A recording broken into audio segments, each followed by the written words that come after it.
talk about the main themes in my book, Ground Control, which came out in 2009. I wrote a new chapter for it, looking at the London Olympics in 2012. So actually one of the underlying themes is how the situation has changed from when I wrote the book, which was in about 2006, 2007, when the property boom was absolutely at its height.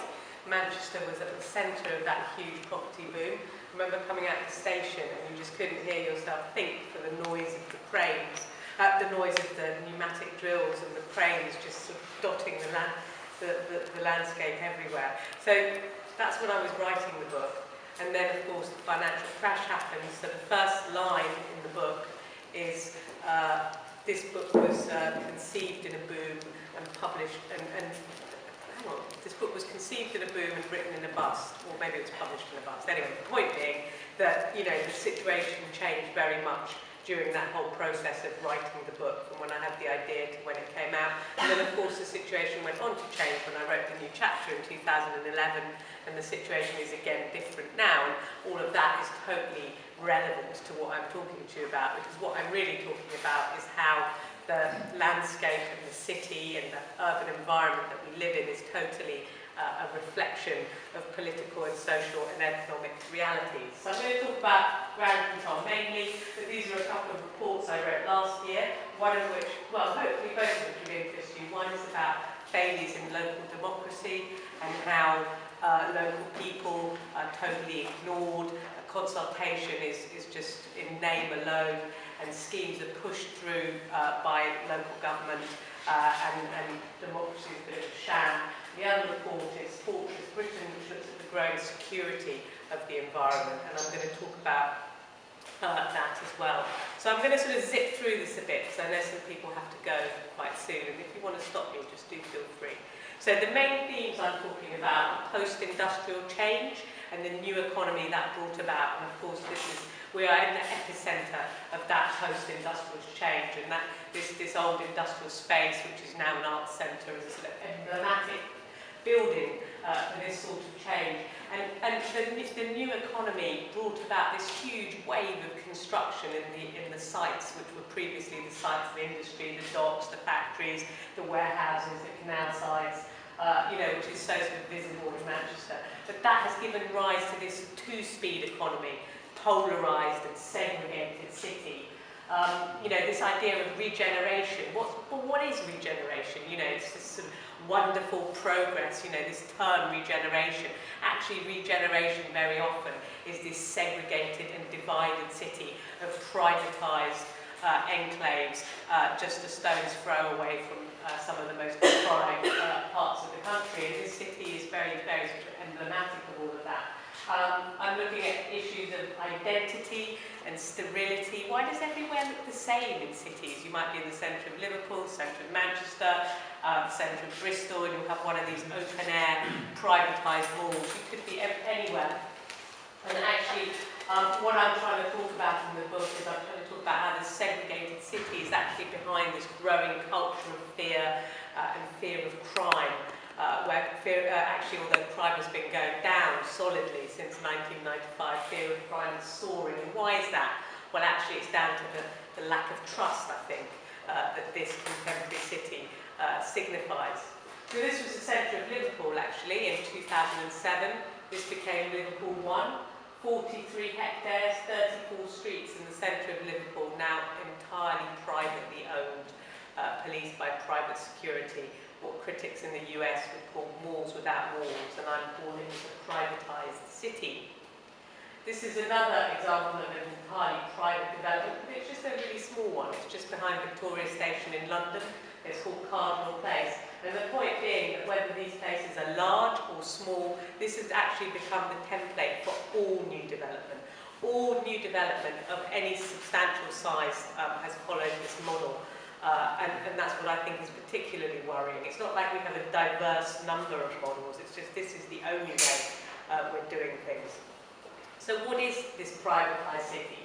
Well, it's this privately owned model which actually is very much on a model pioneered in Canary Wharf, London's finance centre, and the Broadgate Centre also in London. These places were the sort of epicentres of finance which were constructed in the late 1980s. And at first they were the only such privately owned, private securitized environments. And now, as I say, it's become the template for all new development. And overlapping with that is this other model of private control of places, business improvement districts, which are private companies. Very often privately owned places will employ a business improvement district company to run the place for them. And Manchester actually was a particular focus of these companies in ground control, because you've got a company here called Cityco, which was one of the first such private companies to run the city centre. And all of this creates a very different idea of the city, one which looks at a place primarily as a product and a space for investment. And it's not democratic, we'll come on to that, and it segregates cities into privatised enclaves. This is Cabot Circus in Bristol. You know, as I said before, what is it about this place that tells you that you're in Bristol? Absolutely nothing. You can drive through on the M32, I think it is, motorway, straight into the underground car park, go in, spend your day there, do your shopping, come back out, drive out, and you will not have known, there's been nothing about the experience that will have told you that you're in Bristol.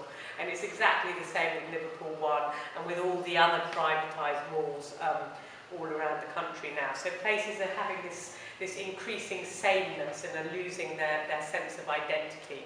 They're disconnected entirely from actually the local environment around them. So the economic model that underpinned this was known as property-led or retail-led regeneration, and it was really at its height during the boom years.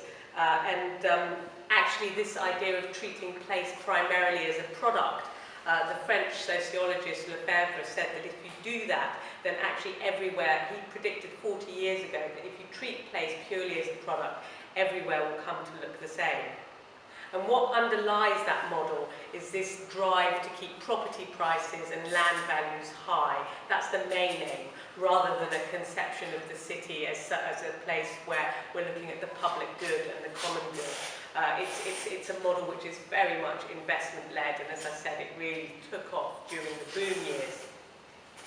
What characterises all these places is very high levels of security and private security guards, CCTV absolutely everywhere, covering every inch of the site, I was proudly told in Liverpool One, and what's called defensible architecture, a much more defensive style of architecture. A really good example of defensible architecture, actually, to my mind, is Piccadilly Gardens. I was up here in Manchester just a couple of weeks ago, and I walked through Piccadilly Gardens, and we've got this huge sort of barrier between Piccadilly Gardens and the bus station. I was told this is for aesthetic reasons, so people didn't have to look at the buses. No, but it's just this sort of bizarre, you know, sort of fortress-like barrier. Anyway, we'll go on to talk about defensible space and security. But also these spaces are very much characterised by rules and regulations. A whole list of things you're not allowed to do. No skateboarding, no rollerblading, no cycling, no taking photographs, no filming, and absolutely critical, no political demonstrations. So why were Occupy on the steps of St Paul's in 2011, the Occupy protest? Well, actually because they had originally wanted to be in Paternoster Square, just behind where the London Stock Exchange was. They were called Occupy London Stock Exchange, but that's a privately owned space and they couldn't pitch their camp there. That's not a democratic space. Protest isn't allowed. And actually what emerged is that the whole of the City of London is a series of these privately owned enclaves, and actually that space outside St Paul's is just about the only space which is genuinely public space. In these places really varies from the type that really tries to ape the police and is very sort of, you know, heavy duty, to the more sort of cuddly type, which might be called a sort of a warden or an ambassador. They might wear a green fleece or a purple fleece and be more sort of, you know, sort of friendly rather than punitive looking. But it's the same model, very much so. You know, and the argument that I put forward in the book is that this growth of private security, which goes hand in hand with private places, it's not actually, all this private security isn't as a result of people saying, oh, you know, we absolutely need more security in our environment. It's not as a result of public demand. It's the fact that private places bring with them private security to protect private property. It's a different model rather than the police who are there to uphold the rule of law. Private security are there mainly to protect private property. And to my mind, all of this private security, the uniforms, the CCTV, the defensible architecture, all of this adds to the sterility of places and increases fear.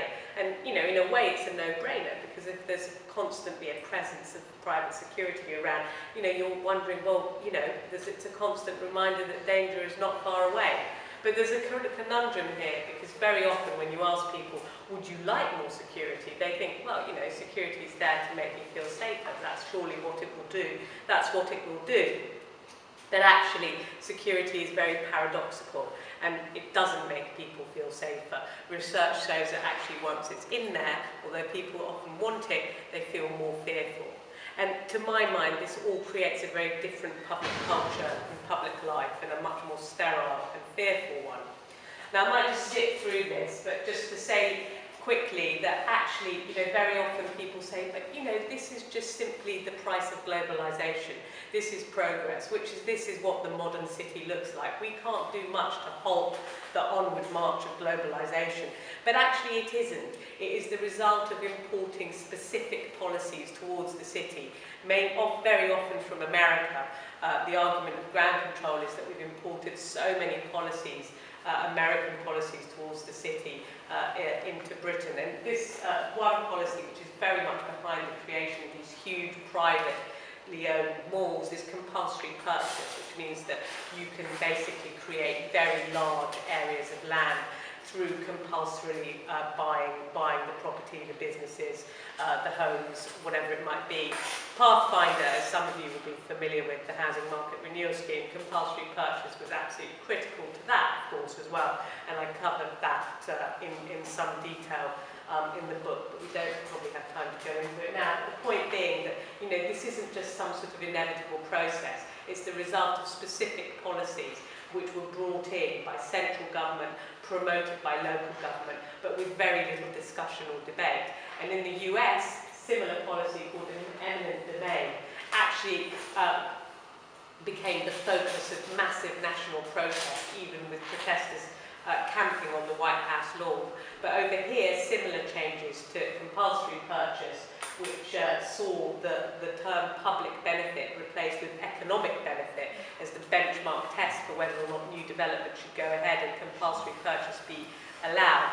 Very similar changes have been, you know, were really barely noticed over here. This is another little privatised place, also in Liverpool. Not Liverpool-wide, it's called East Village, and it's very typical of its kind. Got bollards delineating the pavement outside from the private place inside. There'll be a little plaque on the wall which says private property, and some of the things you're not allowed to do there, no cycling perhaps, but and it will say CCTV in use, but it won't say no political protest, no taking of photographs. You know, it doesn't really tell you the real deal of these places. And this is called East Village, and very often these places have these very Americanized sounding names. And I was actually really gobsmacked the other day when I was in Manchester. I was just walking back to the station and I passed what was once York Street and is now called New York Street, which just seemed a particularly idiotic example of what I'm talking about, this sort of, you know, kind of blind sort of aspirationalism to create this sort of Manhattan-type environment. Anyway, when I give these presentations, people very often say, but look, you know, these private estates, this is how we created some of the finest parts of our city, you know, the Georgian squares and terraces that characterise lots of British cities. And, you know, of course, that's true. And this is Bedford Square in London, you know, beautiful Georgian square. But of course, what you don't see here is that in the 18th century and early 19th century, before the advent of local government and local democracy, this place was surrounded by very high railings, actually had sentry boxes, had private security guards of the day, and these places were completely closed off to the general public. And actually what happened in the 19th century is that as local democracy grew in power, these enclaves became the focus of huge public protests. And actually it resulted in 2 parliamentary inquiries in the mid-19th century, and they ruled that actually all these privately enclosed spaces, all the Georgian squares that were privately enclosed, had to tear down their barriers, had to open up the streets, and the streets had to be adopted, to use the terminology, adopted by the local authority. And that means that the local authority owns and runs them. And that's why we've always had this idea that, of course, the streets are public. They always have been. They always will be. That's what streets are. But no, they haven't always been public. This was a hard-won democratic achievement. And actually what we're seeing now is that that hard-won achievement is going into reverse. So, I mentioned 2 types of private city, the privately owned places and the areas which are policed by private companies called business improvement districts, which basically are funded by local businesses to create the improvements those businesses wish to see. So to create a more sort of consumer-orientated, shopping-friendly environment, as much of the centre of Manchester now is. And the key principles of these business improvement districts are to keep the place clean and safe. And of course, you know, that sounds like a pretty good idea, because after all, you know, who would want to live in a dirty and dangerous city? But actually, behind that PR narrative, because that's what it is, it's a marketing story that's being sold to us, actually comes directly from American guidelines, and guidelines set down by the New York Mayor's office. And what does clean and safe mean? It actually means very high levels of security and this obsession with cleanliness and these state-of-the-art cleaning machines and all these cleaners in the environment, all these uniformed officials, whether they're private security or they're cleaners. And actually, when I was talking to one of the developers responsible for Westfield Stratford City, the big new mall in London, which was the sort of entrance to the Olympics, he said to me he wanted the streets of Westfield Stratford City to come up to the levels of cleanliness of any office lobby. You know, and I thought, well, what a bizarre aspiration for a central street in a city. So, you know, you have this sort of pristine cleanliness, but actually what this very often does, it actually cleans out the people as well, and the activities and the spontaneous happenings, and it creates this very soulless sort of place. Big feature of the environment as a result of the growth of private property. It's also as a result of the implementation of this policy called secured by design, that some of you may be familiar with, which actually is a policy introduced by the police, which basically means that all buildings, all public buildings, public places, housing, schools, hospitals now have to abide by secured by design standards in order to get planning permission. And actually, this is a sort of typical example of one of these so-called public-private partnerships. It's a police-backed initiative, which is actually funded by the private security industry. So, you know, it's one of these sort of circular things where you click on the Secured by Design website. It seems to be a government sort of initiative backed by the police, and then when it tells you, you know, all the sort of products that you need to ensure your building has, you click on and you can go to whatever security company produces those products. So we're in this sort of unholy alliance where actually we've got this bizarre situation where we're ramping up the security in all our buildings and public places with the excuse that, you know, fear of crime is going up, terrorism is a constant worry in busy cities, etc. We're creating these very high security environments. And this is typical type of housing, secured by design housing, which will have gates, there'll be private security, there'll be CCTV, you know, very familiar sort of post-industrial, you know, type. There's bits probably on the dock side or the canal side, with balconies, you know, the typical sort of new labour type of housing development. Oh, hang on, I pressed the wrong one. This actually is a school. So schools now have become really high security environments. They bear no relation to the sort of place that I went to school, where, you know, if you forgot your book or something and you wanted to go into school after school or at the weekend, you could just go into the building and it was open. You know, now schools are really heavily fortified, which actually creates a very different sort of environment for young people to grow up in. Housing, equally, especially social housing, increasingly high security. This actually won an award, a Secured by Design award. You know, the CCTV, the reinforced steel doors, the sort of rather mean-looking windows. I mean, you know, this doesn't seem to me to be deserving of any kind of an award.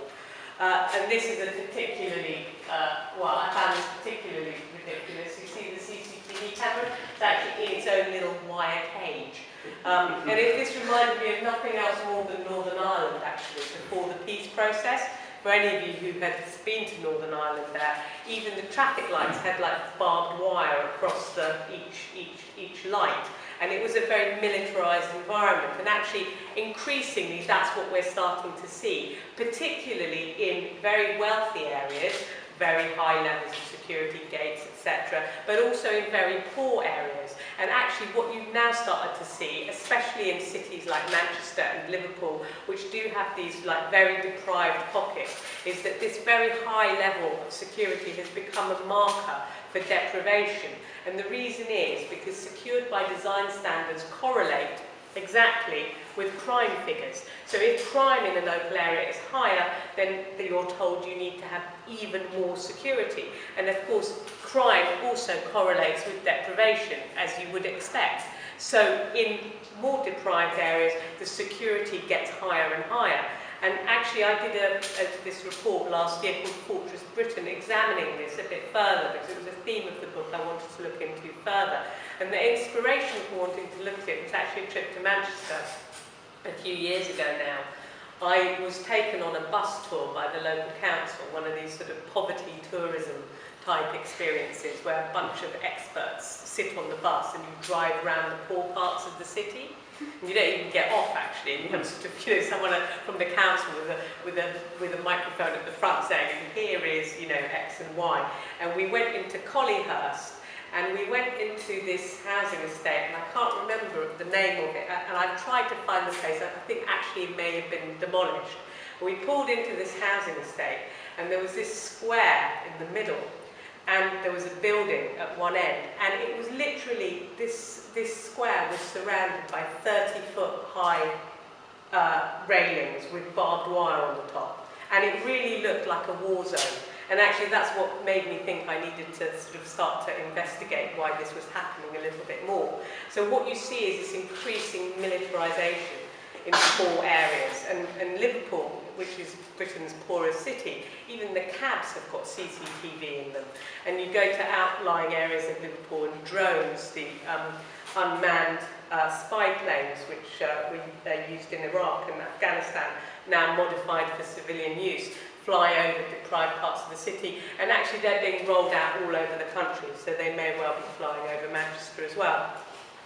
I spent quite a bit of time in Salford when I was researching ground control, and this is a typical example of what I'm talking about. You know, you've got this really run-down parade of shops, and you've got this is just a very banal, everyday example. You know, there are the gates and fences separating the parade from the green space behind, and it's just a sort of spiked fence again. You know, and it just adds to the sort of feeling of exclusion and alienation which already exists in places, you know, which have got so little resources.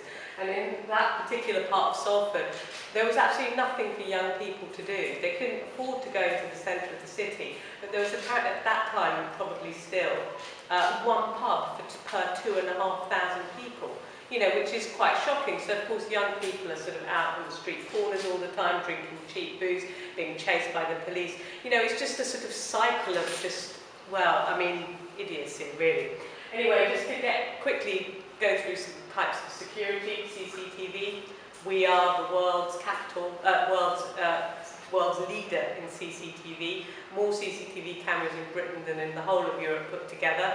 And we keep inventing these great CCTV technologies. I don't know if you have this in London, in Manchester. These are all over London. This Dalek car, and these things just become part of the everyday environment. Nobody really questions them. You know, this is now a typical parking observation vehicle or whatever it is. And I don't know if you've heard of the mosquito. This is a device which emits a high-pitched noise which makes young people under the age of 30 feel sick, and it's very often put up in public places like a bus stop or that parade of shops I just showed you. And local authorities have been very keen on promoting this. Actually, it's been banned in other European countries as violating human rights, but we are also the world leader in this. And it's actually a Welsh company, not an American company, which invented this, but it's now been bought out by an American company, and it's gone global. So, you know, we're great innovators in this regard. And these are the drones I told you about, the unmanned spy planes, and they're flying over many, many parts of Britain now. Lots of police forces have got them. And again, you know, this ramping up of security, there's been hardly any discussion about it. So what I'm trying to say here is actually that, you know, we're not creating this cohesive, inclusive sort of city, but these enclaves of defended private complexes. But the issue is that this growing obsession with security and safety that comes with the private places, actually, to my mind, is removing our personal and collective responsibility for each other's safety. You know, that unconscious interaction which happens between people as you just walk through the busy parts of the city. You know, you're just sort of unconsciously exchanging eye contact and keeping places safe. This idea of natural surveillance. But this emphasis on external controls, the CCTV, the private security guards, actually that's undermining our unconscious natural surveillance, and we're giving up responsibility for our own security and passing it to these external forces, and that's what's creating more fearful and distrustful cities. And to my mind, that's a very big reason behind what the police call the success paradox, or the crime paradox, which is that despite crime going down, everybody believes it's soaring. And I think that the kind of city that we're creating, the kind of high security city we're creating, is one reason for that. And actually Denmark offers a very good parallel, because in Denmark there's very similar levels of crime to Britain, which according to the European Crime and Safety Survey is shown to be the result of urbanisation, a large population of young people, and a binge drinking culture, things that Britain and Denmark both have in common. But Denmark actually also ranks as one of the happiest countries in the world, and it has very low levels of fear. It's totally unheard of in Denmark, where CCTV is actually banned on the street. So, anyway, that's the kind of doom and gloom picture. So, as I said at the beginning, what has underpinned all of this work I've done has been this changing social, political, economic backdrop. And actually, you know, this was the model that thrived during the boom, and with the bust, it completely collapsed. All of these schemes just came to an abrupt halt. And, you know, Manchester, Liverpool, all these cities which were seeing all this construction, suddenly it all stopped. And actually, you know, this seems to me to have been very much the architecture of boom and bust. Now, you know, did that actually create an opportunity then? You know, maybe we could start to think about new ways of doing things. Well, that's what I was addressing when I wrote my new chapter of the book, which looked at the role of the Olympics. And unfortunately, not only have we not found new ways of doing things, we seem to be going into overdrive, and it's all getting even more dismal and depressing. Now, this is the centre of Bradford during the financial crisis. Instead of all the construction that you'd seen in the previous slides, you know, you just had all these empty sites all over the country. I think something is now being done with this, but I still sort of have it here as an emblem of what the financial crisis created. So, you know, there was this brief space for alternatives, and when I finished ground control, I ended it on this note of sort of possible cautious optimism, thinking maybe we'd start to do things differently. But actually what we've seen is, although property companies took an enormous hit, they were unable to borrow money from banks, because of course this is a very debt-based model of development. You need to borrow huge amounts of money to build places and then hope that the property prices will all go up and the rents will go up and you'll pay back the debt, and that's that's sort of how it works. And that all came to a halt because the banks weren't lending. But actually what we've seen is the emergence of super rich billionaire investors or sovereign wealth funds. And actually, according to state agent Savills, they say that more than half of all major global real estate deals are now dependent on private individuals who have stepped into the breach that corporate bankers have deserted. And they are indeed behind, the Qataris are behind the Shard, London's tallest building, the Olympic Village, another enormous exclusive gated development called One Hyde Park. Chinese billionaire investor is behind Battersea Power Station, and you have the whole US Embassy Quarter, which is being built in London, uber high security, contemporary fortress type of zone. And then I understand that the Abu Dhabi United Group is financing regeneration here in Ancoats. So that's the model we've got now. And actually what we've seen when it comes to property companies, actually quite a few of them have been bailed out in a not dissimilar way to the bank bailouts that we've seen. So Lend-Lease, which was the property company which was meant to build the Olympic Village, they were unable to borrow any money because of the crash.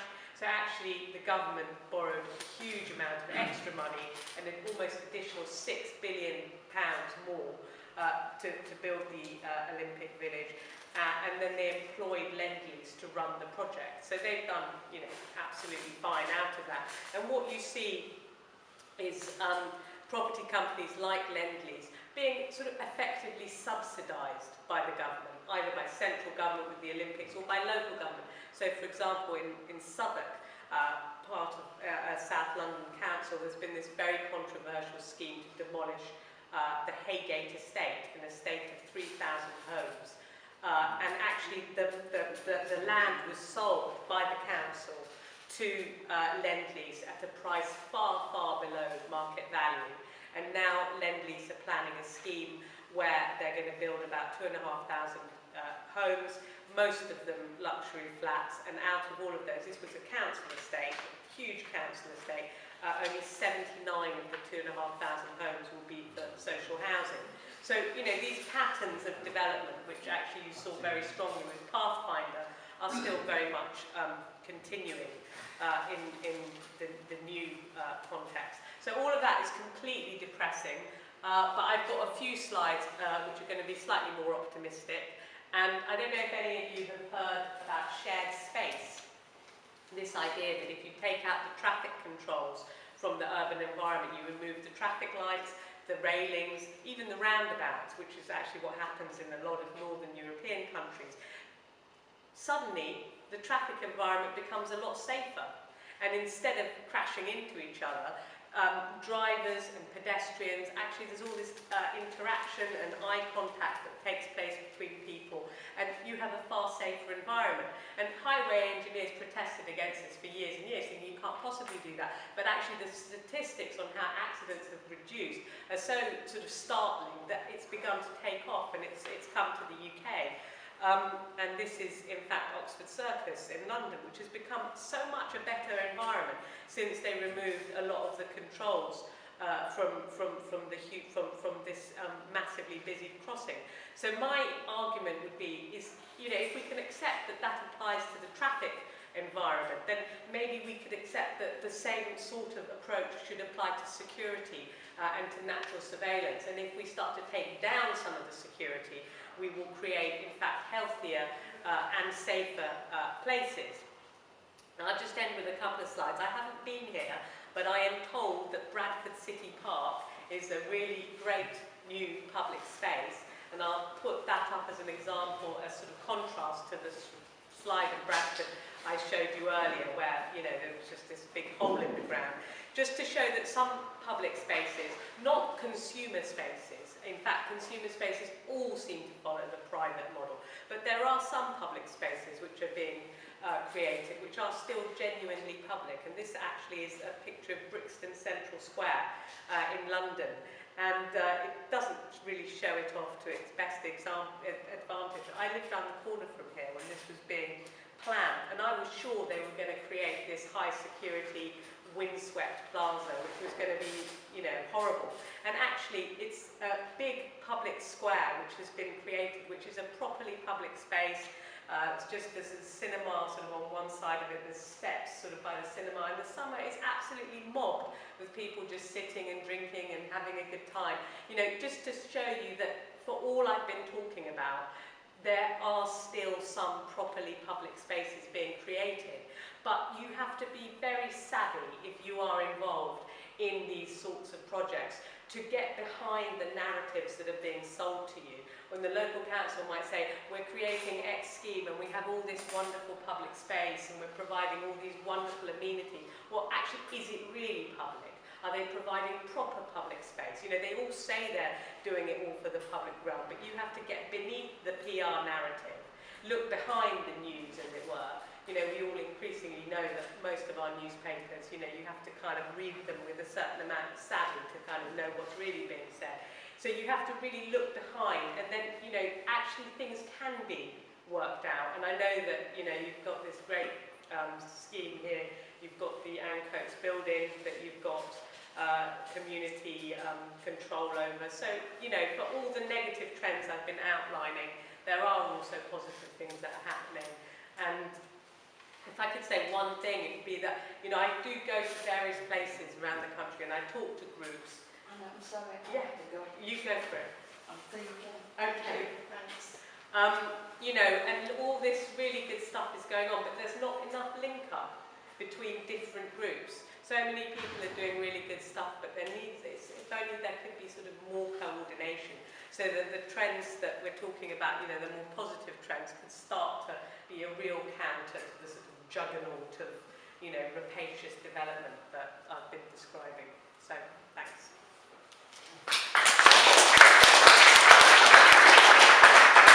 That's really great. I'm really nice. Would you want to take any Yes, questions? of course.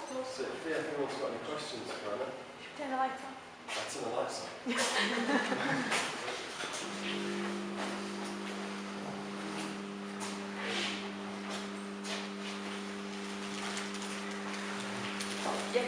To return to the doom and gloom. Yeah, well, that's the main theme. Yeah, picking up on that.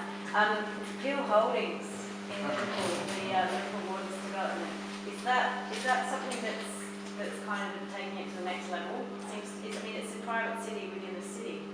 Yeah, I came across Peel Holdings when I was up in Liverpool in 2006, 2007, and I know that they're massive developers in the northwest.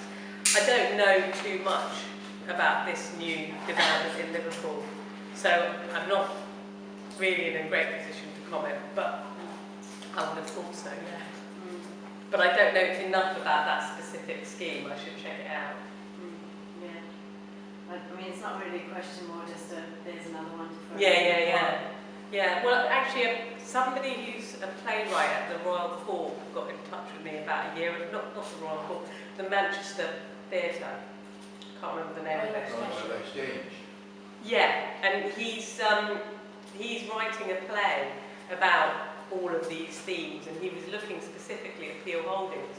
And I know he's written the play, but I don't think it's been shown yet, and I have kind of lost touch with him. But that might be one to watch out for as well. Do you know his name? I can't remember it. If you said it to me, I might remember. He's basically, yeah, we could find out quite easily. I mean, he's attached to the theatre in Manchester. And this play about all of these themes is meant to be coming out. Wholly supportive of your arguments and your one-person campaign. I know you didn't have much chance to talk about it, but housing market renewal, which is one of the most pernicious initiatives of the Labour government. Yeah. I came here on a tram tonight with someone I know who's a member of the Labour Party, and you know, no bad feeling, no guilt at all about that or the kind of creations that are going on in the town centres. I worked in one northern town where housing market renewal CPO'd literally dozens of terrace streets, broke up communities that have been there 3 and 4 generations and sent them to the 4 corners. Yeah, There aren't words that are strong enough to describe it. It was literally not ethnic, but class cleansing. And I feel it's just got swept under the carpet. Yeah, well, I mean, housing market renewal was one of the for me, I think it's one of the most important chapters in my book. Yeah. And I didn't talk about it here or often in presentations because everyone wants to talk about seems to want me to talk about the privatisation of public space. And I mean, I should have included it more on it, but yeah, I covered it extensively, and I've never seen anything like it.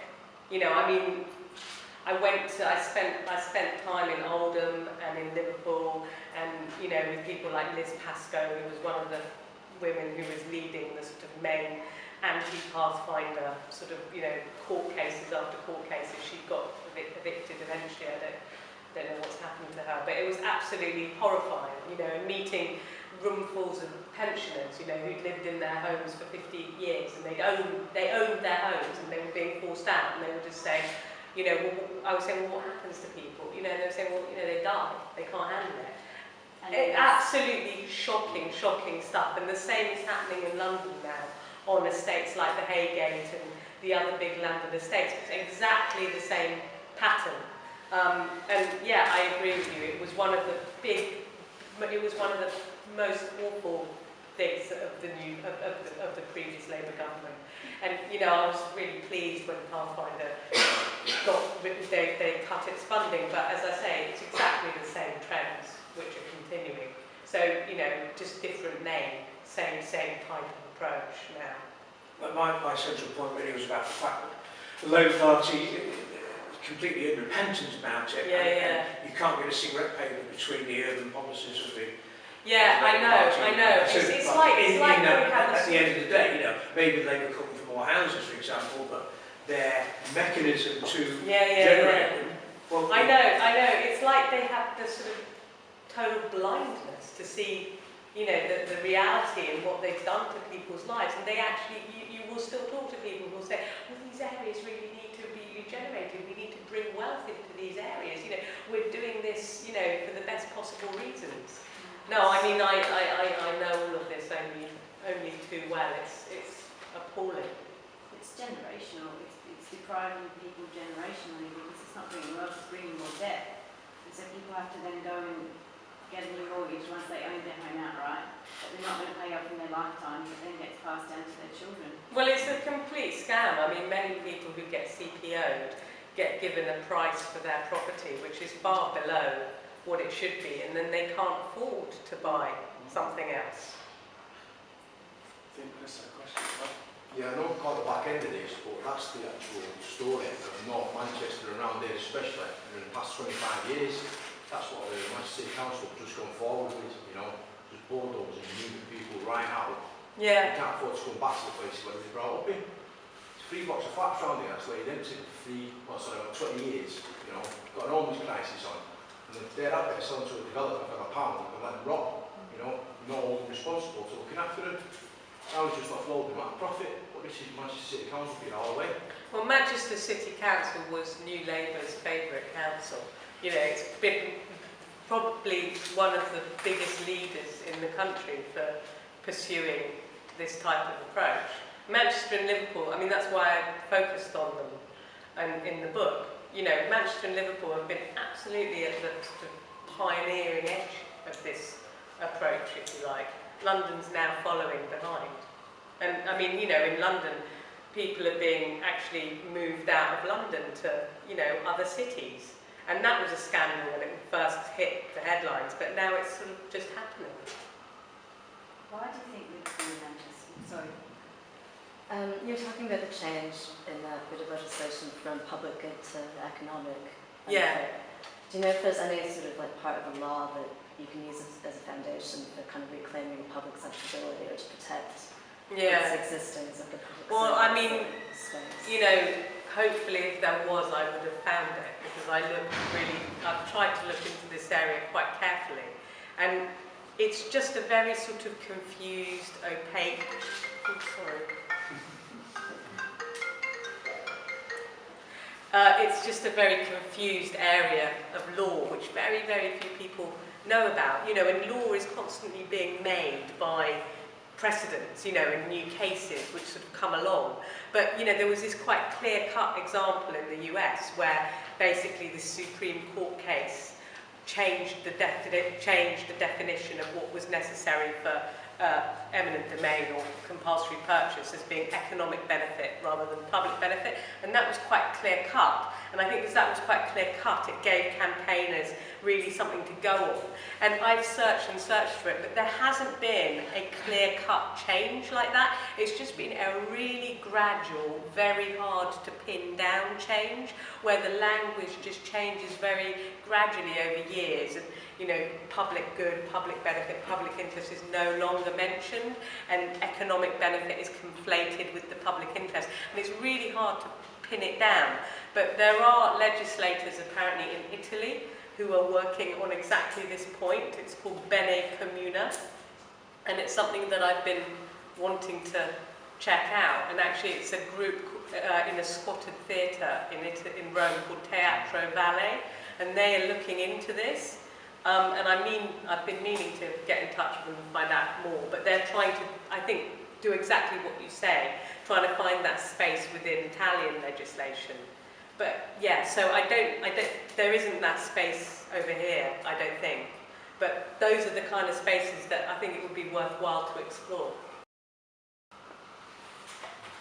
Could you talk about kind of the similarities and differences between, so you're talking about like the militarisation of the public space. Have you got any way of like comparing it to other countries? Like where are we compared to, you talk about Denmark, but what about? Yeah, I mean, I haven't really done a sort of comparative study. Right. But I think Britain is very much sort of in the lead, you know, with regard to, you don't think so? Yeah, I agree. Oh, you do? So, I think it's very much in the lead with regard to this sort of thing. I mean, you just go to another country, come out in their airport, sort of, you know, see so many, you know, I went to Oslo quite recently. I mean, it's just a completely different world. You walk into the airport, it's just sort of nice environment, you know, very low security, walk into the city, you know, just a completely different atmosphere, and that's what I feel in nearly every European country I've been to. I mean, went to Athens recently, exactly the same thing. I mean, I think most of Europe isn't like this. Certainly when you go to America, I haven't been for about 10 years, but coming out into JFK, super high security, you know, much more of these aspects of security culture in the US, and that's one of my big themes, that we've imported these trends from the US into our cities. But I think actually in many, many instances we've gone further than they've gone in the US. So I haven't really done a proper study, but my sort of anecdotal study would be that this country is one of the most securitized in the world. Well, no, obviously not compared to South Africa and Johannesburg and that kind of environment, but let's say Europe, North America, which is not the world, so you get my drift anyway. Just a comment really on the question, the rhetoric of the global race and so forth, and Boris is very keen for London to be a world city. Perhaps the model might be more like a Dubai, perhaps, and maybe we're playing catch up rather than necessarily.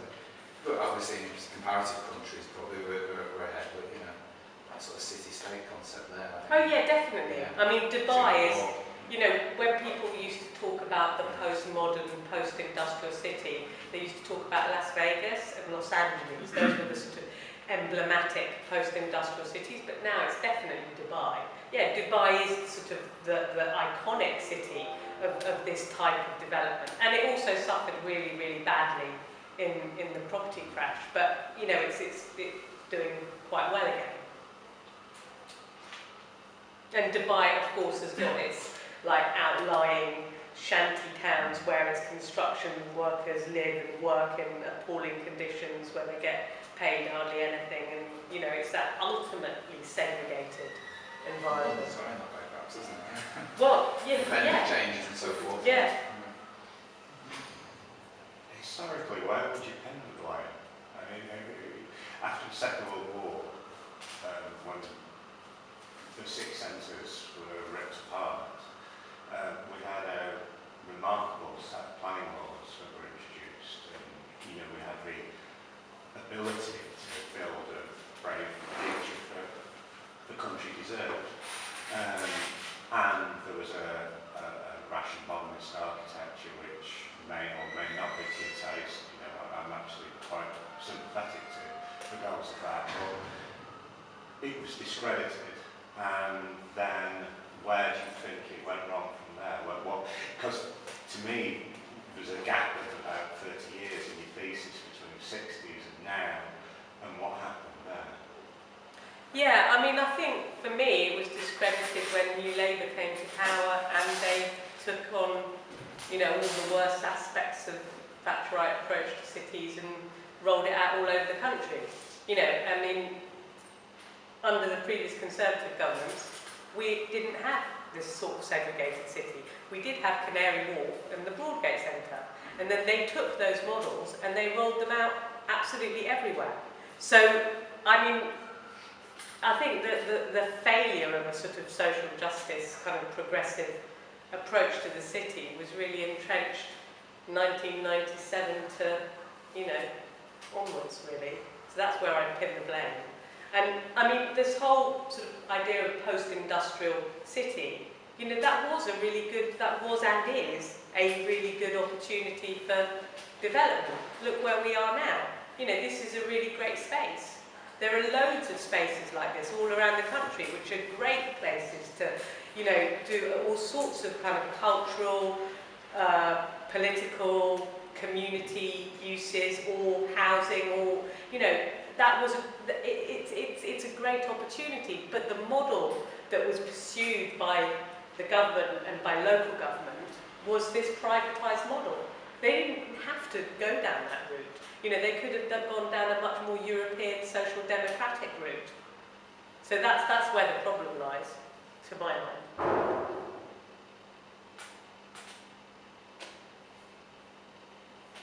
Yeah, no one from the Labour Party's ever asked me to do a talk.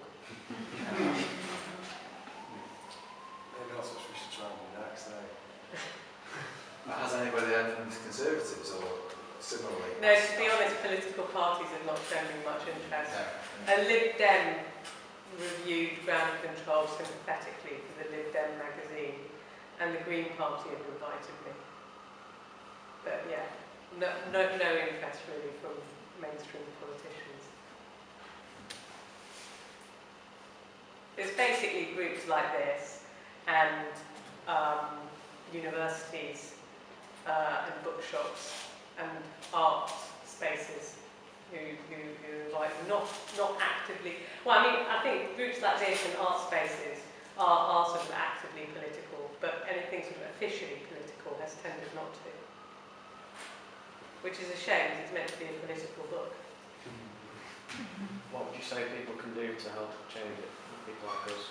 Well, I think you're doing really great. I mean, you're doing everything you can. I think from what I was saying at the end is that, there's lots of groups doing good stuff, but there's no sort of, network that I'm aware of. It could be all linked up much more, and there could be much more of a national platform. And I was approached by someone who wanted to set up a British version of Right to the City, which is quite active in the US, to kind of cover all of these issues, from sort of housing crisis to public space. But he just didn't really get anywhere with it. I mean, I think he was just daunted by the scale of the task. He contacted lots of groups all over the country, and academics and community activists and all sorts, but it needs someone like him who's actually going to see it through. But, funding, resources, usual story. I think about something like, you've got a campaign to protect rural England. Yeah. Or doing a campaign to protect urban England. Yeah, no, so absolutely. Kind of framing, but for urban centres. Yeah, absolutely. You know. Yeah, I mean, I thought Right to the City provided quite a nice sort of umbrella for it, and I'm disappointed it didn't take off. Did you see the charter ratified at the World Social Forum by the groups? It's the Right to the City Charter. Oh, no, I haven't seen it. Yeah, I'll send it. Okay. David Harvey did the introduction to it. Right. But really interesting little charter for like how to enact That's legislation interesting. rights to the city. Yeah. Well, there are groups everywhere, but they're just not somehow linked up enough. Get everyone a costume.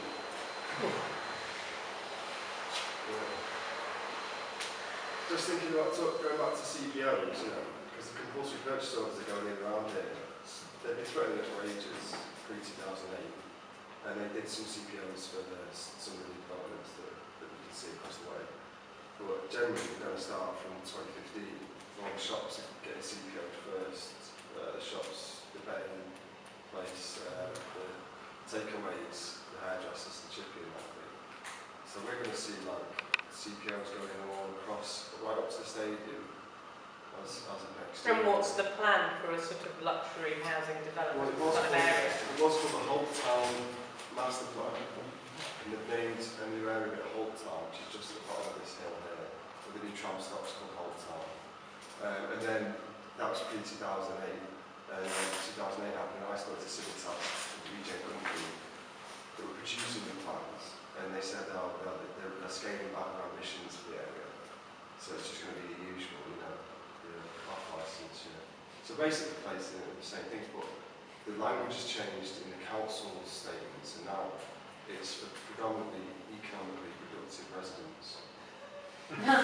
So it's a high tax bracket individuals concentrating on 12 or 14 stories. Yeah. So we asked them to come and do a talk on Saturday as part of the Etihad Ancoats Day. You know. But Homes and Communities said they don't deal with this side of Ancoats, it's just a... Right.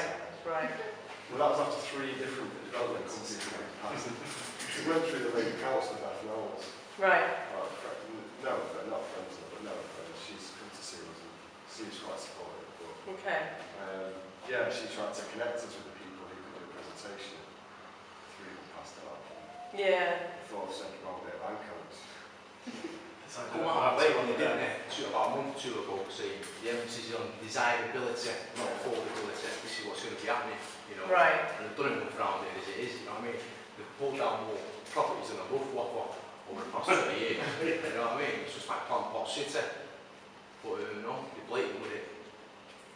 Did you attend the consultations, the consultations, Chris? I've been not in town a few times, you know, but just sheer blindness going over it. Yeah. We don't know the plan, but we'll get on scrutinising. Start there, critically assess what's happening. Yeah, I mean, that's one thing you can do, just sort of work with the system laid out, but as I say, constantly try and get behind, you know, the rhetoric to, I mean, I'm sure you're well able to do that. You know, and that's one angle, you know, to pursue.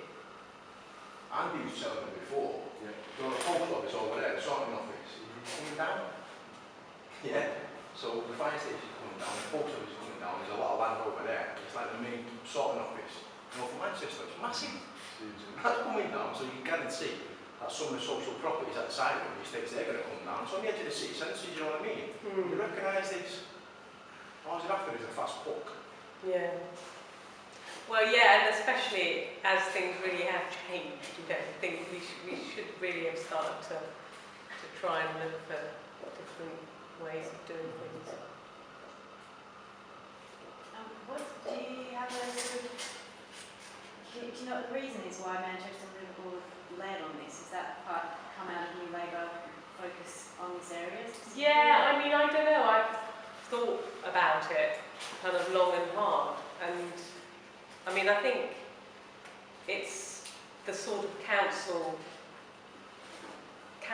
that have characterised Manchester and Liverpool. But I think, you know, these are 2 cities which were real powerhouses of industry. You know, they were sort of right at the sort of the top of the pecking order during, you know, Britain's heyday. And I think, you know, just this sort of loss of confidence, and then that came with the end of all that, you know, and the sort of hollowing out of Manchester and Liverpool, and, you know, how difficult it was for both of those cities to recover, especially Liverpool, you know, with the whole militant and all of that. And I think just seizing upon this as kind of the way to go. You know, somebody mentioned, you know, the global race and, you know, Boris Johnson wanting to sort of reconfigure London sort of very much in that way. Well, I think Manchester and Liverpool were on that trip a while ago, you know, and just thought, you know, this is the way we can reinvent ourselves again as world leaders. You know, we embraced industrialisation, we'll embrace post-industrialisation, we'll embrace the new economy, we will become total centres of the new economy, you know, and all the plans that you had for Manchester, like the casino business and, you know, all of that. You know, that's, I think it was this sort of desperate desire to kind of, you know, punch above your weight again, but misfired, if you ask me. The Commonwealth Games was the lead for the... Well, I think Yeah. Manchester had a specific set of circumstances. It had the IRA bomb as well. You know, and someone said, oh, well, you know, if the IRA bomb hadn't happened, you know, it's almost people took that as a great opportunity. You know, suddenly you had this kind of cleared space where all these policies could just be rolled out. I was going to say, it sounds like the shock doctrine, doesn't it? When you refine the IRA. Was it? Yeah, absolutely. Because you made the point in the sense that it was from within, but maybe, you know, there's as much from within and from without to make an experiment of these spaces. Yeah, I mean, I think there was the sort of strength of leadership and feeling in both Manchester and Liverpool was very much, yeah, homegrown, I'd say. You know, I don't think it was imposed as a solution, but the moment Manchester started to spearhead this sort of approach, you know, it just became New Labour's favourite city. They rebranded Manchester knowledge capital, you know, Right. to kind of compete. Yeah, well, that's the sort of jargon, isn't it? Politically. Yeah. It's just things like the developments we're seeing, especially like Media City, they're kind of like huge forms of political architecture, aren't they? Particularly, like you say, that dominance within a globalised marketplace. Yeah. The tourism, the trade and commerce, you know. Yeah. It speaks a different language, doesn't it? Yeah, no, absolutely, absolutely. I suppose I have kind of a personal question about a project that I'm doing right now in Salford on Chapel Street, Okay. which is kind of the focus of the urban regeneration that's happening there. But I've negotiated with the council to give me part of a building that was demolished in order for it to be rebuilt on a piece of derelict land that's also council owned until development's due to take place in about 3 years. But for something to be erected, built by the community, a group of people gathered around it, so trying to take all the kind of histories and presence of community dynamics that are being kind of, I think what we were talking about earlier about communities and demolition in that process. It's a very destable, unstable kind of context that I'm working in, and I'm finding it hard to sort of, it's like I don't quite know exactly what it is that I'm stepping into. It seems like something's quite possible in terms of, and this is the same city council that was like sending the police against the protesters and Yeah. and all that kind of stuff. And it seems like something can be possible here, but I'm just not sure exactly what. And if there's something that I should think about in terms of like how to bring together the possibility is. Yeah, I mean, I think you have to have a very healthy scepticism about the motivations of the city council, definitely. But, you know, if they're offering you this space, then, you know, fine. I don't know, I mean, in Salford, the person who steered me around Salford was this guy called Graham Cooper. I don't know if you've come across him. Search him out, he's a really good guy. He works for one of the Salford community partnerships now. He's a youth leader. But he knows everyone in Salford. I mean, he's great. But he's a real sort of ex-con kind of hard man that the kids all really respect. But he's now been embraced so much by the council. He's on quite a few of their official committees, so he's had to navigate that space. But yeah, I'd get in touch with him. And the Salford Star people are quite good. They know how to get in touch with him. This Salford Star's still going. Yeah. Just to address that, for my sins, I actually know on a personal level members of Liverpool City Council's cabinets, and I know that their motivation in being involved in politics is a good one. They are wanting to help people, but I think that the system, this sort of money that you're talking about, does twist that motivation. So I wouldn't say that, you know, there's a good and evil, but there's shades of grey here, and probably when they talk to you about helping you, they're probably a very genuine. Well, I think what's really difficult is that a lot of the people that you were just talking about, Labour politicians, you know, who sort of show no remorse for Pathfinder, they don't see it. You know, they really think that they've tried to help, you know, and change these areas and to bring prosperity where there was none and all this sort of thing. You know, I don't see them as evil. I see them as, you know, deeply misguided and blinkered, perhaps. Can I ask maybe to the whole rather than to yourself, Anna? It's not from Manchester, but HS2 apparently has got a big land grab element to it, hasn't it? How is that being negotiated, consulted about, or is there any nascent plans around about it?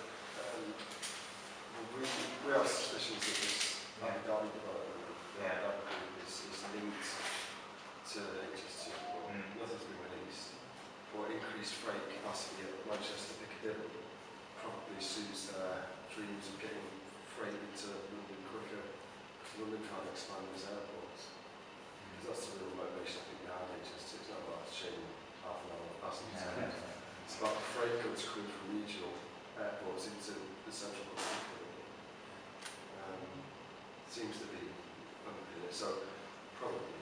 I was just wondering what sway of land around Piccadilly or whatever terms is going to be is already being planned as compulsory purchase, etc. On this side, at least, Piccadilly, it's all the way up to the City Stadium. Yeah. And it's about, I'm not sure how, maybe a kilometre further out east. It's a huge bit. It's a big development. Yeah. Although most of it's going to be in a tunnel for a couple of miles. When the route announcement came out, there was an almost immediate press release by Richard Rees and Howard Bernstein, who welcomed the route and the alignment and the way that it's coming into Manchester, and quotes that this allows us to tackle the last remaining part of our regeneration jigsaw, which is East Manchester stroke Ancoats. So, you know, I mean, there's a synergy in terms of their thinking.